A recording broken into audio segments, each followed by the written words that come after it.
when you look at the sale of the business, when Susan and I first talked about what we wanted to think about this, what we wanted to accomplish in terms of what the participants on this call would be most interested in thinking about and learning about is really how to be a more effective advisory team in a very holistic way.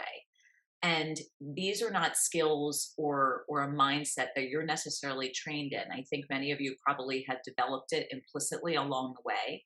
Some of you might have an intuitive feel for what's going on, but really to round out some of your thinking and experience and working with your advisory partners on the team to really, I think at the end of the day, one of the things I want you to walk away with is don't be afraid to ask the questions that you feel could be uncomfortable for people.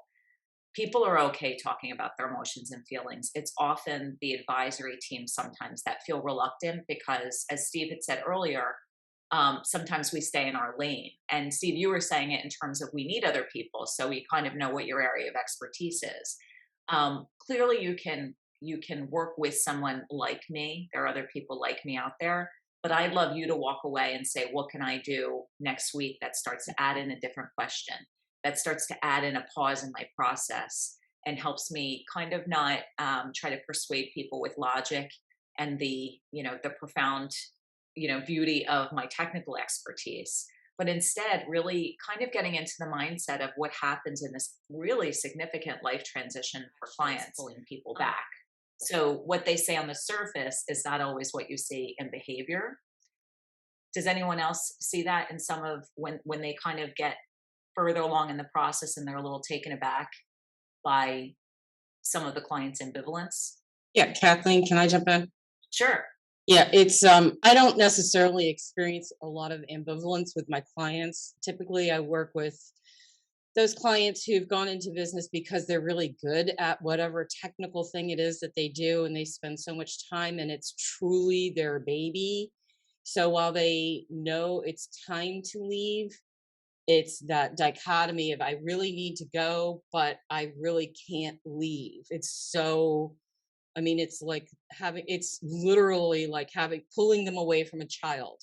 And it's just, I literally see the conflict almost through the entire process. And then I get to and then at the end, it's like, please, you know, it's good for them and they need to do this, but they don't know that. And it's such an emotional turmoil.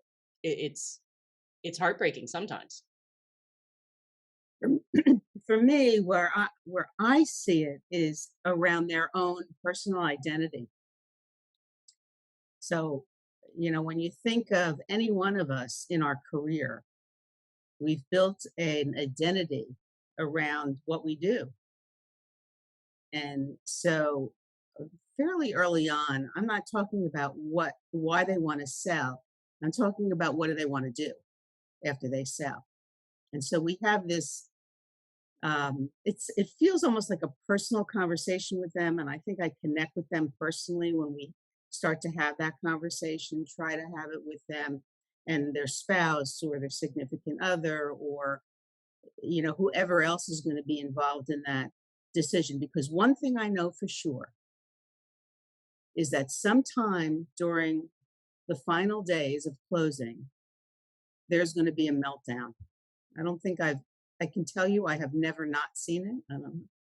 But there's a meltdown and second guessing and seller's remorse